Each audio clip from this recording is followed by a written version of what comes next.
गुरुर्ब्रह्मा गुरुर्विष्णु गुरुर्देवो महेश्वर गुरुर् साक्षात परम ब्रह्मा तस्मै श्री गुरुवे नमः।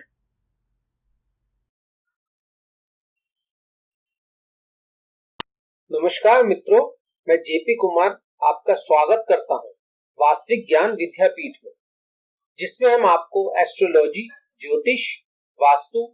ज्योतिष वास्तु और हस्तरेखा शास्त्र पामिस्ट्री विषय की क्लासेस दे रहे हैं और आगे आने वाले समय में ऐसे और भी विषय जोड़ेंगे जिससे आपको जीवन को सुगम बनाने में सहायता मिलेगी।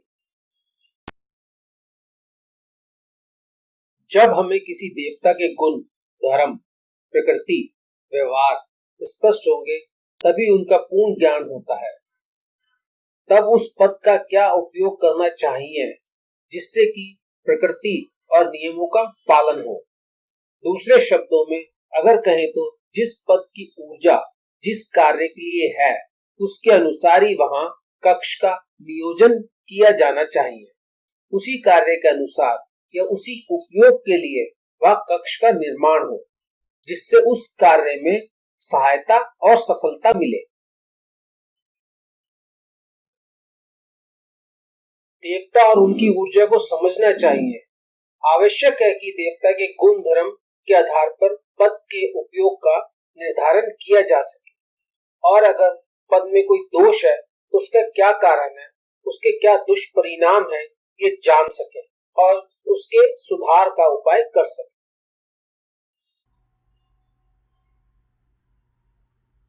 मित्रों, हम वास्तुमंडल की 45 ऊर्जाओं को एक एक कर विस्तार से समझ रहे हैं। पिछली 3 क्लास में हमने फर्स्ट ऊर्जा केंद्र स्थान ब्रह्मदेव ऊर्जा को समझा।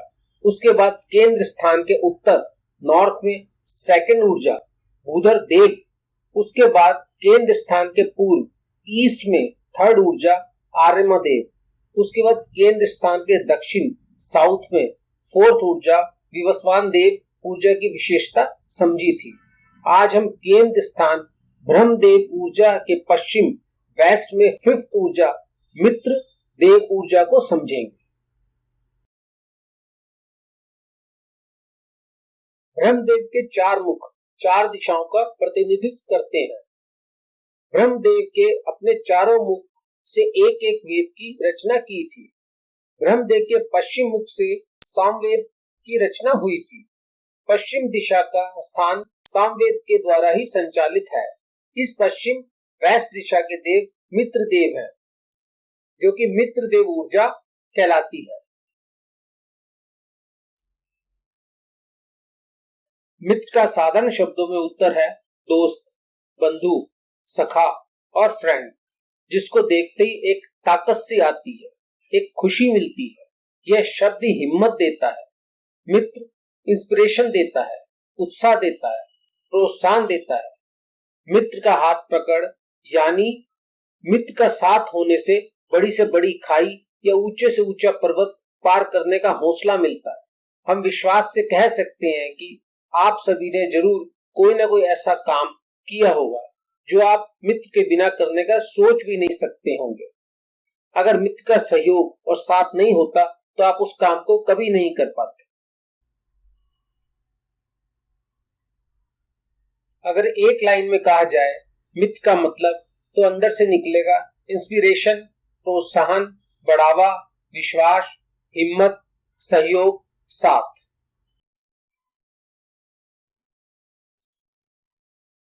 इस प्रकृति को देखें तो यह प्रकृति भी हमें इंस्पायर करती है, सहयोग देती है, बढ़ावा देती है कुछ करने का। सुबह होते ही सूर्य देव के दर्शन होते हैं। सूर्य की किरणों से निकलने वाला प्रकाश ऊर्जा देता है। सभी अपने अपने कामों पर निकल जाते हैं, चाहे मानव हो चाहे दूसरे जीव जंतु। यह प्रकृति या सूर्य देव भी हमारे मित्र ही हैं, जो हमें ऊर्जा देते हैं। इन्हें देख हमें कुछ करने का हौसला मिलता है। यह प्रकृति हमें ऊर्जा देकर हमारे मन के विचारों को पूर्ण करने की ताकत देती है। प्रकृति है तो हम हैं, यह सारी दुनिया है और इस प्रकृति में ही यह 45 देवता विद्यमान हैं।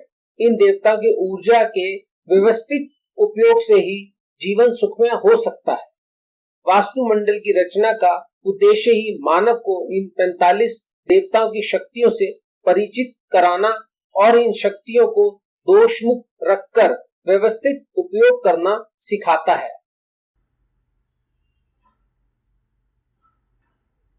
आज हम मित्र देव ऊर्जा को समझ रहे हैं कि मानव जीवन में इस मित्र देव ऊर्जा का क्या महत्व है और मित्र ऊर्जा के संतुलन और असंतुलन से जीवन में क्या उतार चढ़ाव आते हैं।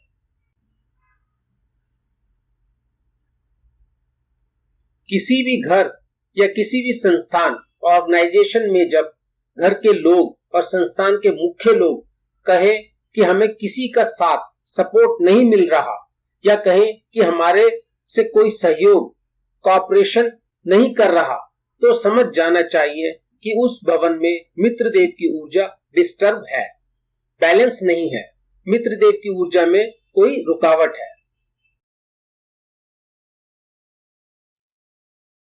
आइए एक एग्जाम्पल से समझें। जब किसी व्यक्ति को कोई उद्योग शुरू करना होता है तो उसे अनेकों व्यक्तियों के सहयोग की आवश्यकता होती है। सबसे पहले एक भवन की जरूरत होती है।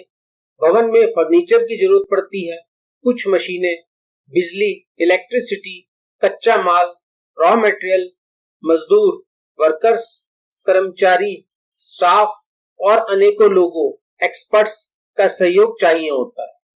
सहयोग मतलब मित्र समान व्यक्तियों की आवश्यकता होती है।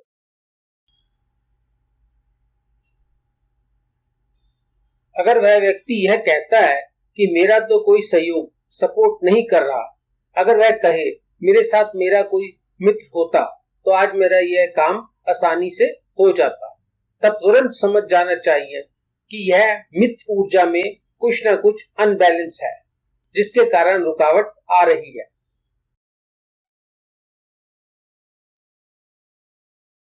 और चलो मानो किसी प्रकार उस व्यक्ति का व्यवसाय बिजनेस शुरू हो भी जाता है, लेकिन उसने जो लाभ सोचा था वह नहीं हो पाता, कारण चाहे कोई भी हो।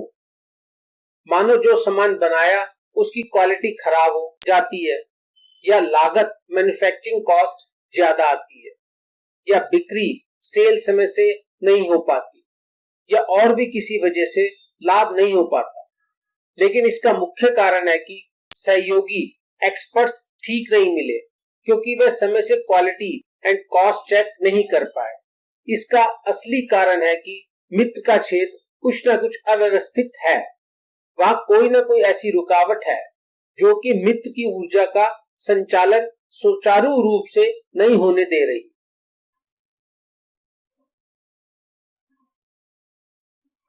चलिए मित्र की ऊर्जा को एक उदाहरण से और समझते हैं। मानो कोई व्यक्ति शोरूम के साथ बड़ी सी दुकान खोलना चाहता है। शोरूम के लिए भवन बनाना पड़ेगा। भवन बनाने के लिए इंटीरियर डिजाइनिंग, उसके बाद जो सामान बेचना है उसकी खरीद करना, उसके बाद माल को बेचने के लिए सेल्स स्टाफ, उसके बाद अकाउंट्स का स्टाफ, रख रखाव के लिए कर्मचारी। ये सारे कामों को पूरा करने के बाद आपकी बिक्री सेल शुरू होती है। और अगर इसमें कहीं भी सहयोग कॉपरेशन की कमी होती है तो काम बिजनेस में नुकसान होगा। मानो इंटीरियर अच्छा नहीं है तो कस्टमर को असुविधा होगी। प्रोडक्ट जो सेल के लिए है उसकी क्वालिटी ठीक नहीं है तो भी सेल पर इफेक्ट पड़ेगा। साफ सफाई रख रखाव में कमी होने पर भी ग्राहक को असुविधा होगी। बिलिंग में देरी होने पर भी ग्राहक को परेशानी होगी। कुल मिलाकर शोरूम में किसी भी स्तर पर सहयोग की कमी होने पर बिक्री में गिरावट आएगी, जिससे लाभ प्रॉफिट में कमी या हानि हो सकती है, जिसका तात्पर्य है कि मित्र की ऊर्जा डिस्टर्ब है।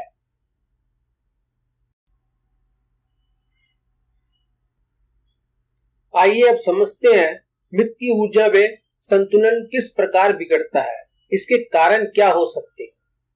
मित्र का क्षेत्र ब्रह्म स्थान सेंटर प्लेस से पश्चिम का स्थान होता है।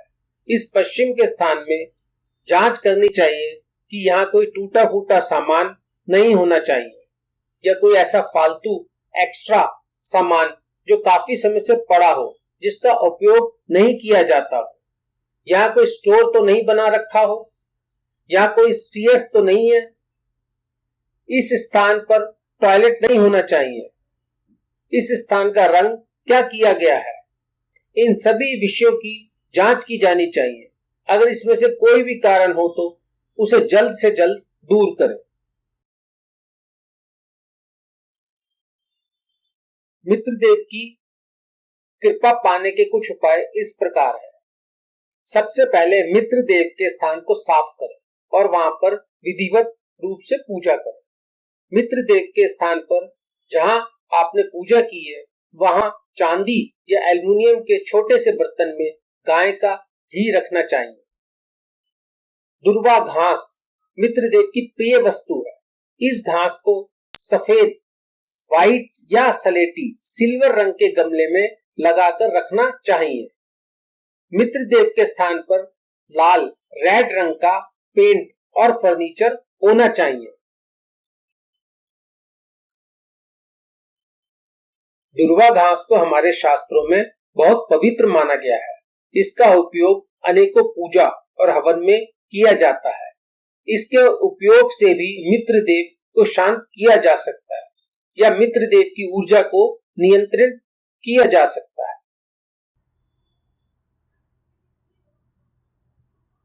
दुर्वा घास को साफ करके चटनी बना लें या मिक्सर में ग्राइंड करके दुर्वा घास का पेस्ट बना लें।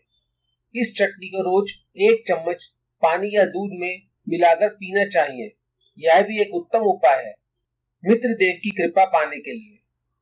दोस्तों, कृपया खाने से पहले अपने वैद्य या डॉक्टर से सलाह ले लें। दोस्तों, मुझे पूरा विश्वास है कि हम आपको समझा सके कि किसी भी भवन में मित्रदेव की ऊर्जा के रुकावट के कारण क्या हो सकते हैं। साथ ही साथ हमने मित्रदेव की ऊर्जा को सुचारू करने के सरल उपाय भी बताए हैं, जिनका आप सरलता से उपयोग कर सकते हैं और अपने भवन में मित्रदेव की ऊर्जा का सुचारू संचालन कर सकते हैं। उपरांत आप मित्रदेव का पूर्ण आशीर्वाद प्राप्त कर सकते हैं। मित्रों, हमारा वास्तविक ज्ञान विद्यापीठ की स्थापना का उद्देश्य ज्योतिष सिखाना तो है ही, लेकिन ज्योतिष के साथ साथ जब जातक नेटिव की पत्री में कोई समस्या आती है तो उसका निवारण भी होना चाहिए। इसीलिए ज्योतिष के साथ साथ उपाय के लिए वास्तुशास्त्र सिखाया जाता है। एस्ट्रोलॉजी एंड वास्तु के संगम से एक 100% कारगर तकनीक का हमने विकास किया है, जिसके उपयोग से हम हॉरोस्कोप में आने वाली कठिनाइयों का उपचार करते हैं। हमारी एकेडमी में यही तकनीक हमारे स्टूडेंट्स, विद्यार्थियों को भी सिखाई जाएगी। बंधुओं, बहुत सोच विचार के बाद हमने इस पाठ्यक्रम कोर्स को बहुत ही सरल, इजी किया है। इसकी भाषा भी आम बोलचाल की सरल भाषा रखी गई है। आइए इस अद्भुत तकनीक को सीखें और अपनी व अपने मित्रों की सहायता करें और प्रसन्न रहें। मित्रों, हम अपना व्हाट्सएप नंबर दे रहे हैं। अगर आपको उचित सलाह चाहिए तो आप हमें अपनी समस्या भेज सकते हैं। हम आपकी सहायता के लिए सदैव तैयार हैं। अगर हम आपके जीवन को सुखद कर सकें तो हम अपने आप को बहुत भाग्यशाली समझेंगे। धन्यवाद। जल्दी मिलेंगे नेक्स्ट वीडियो में।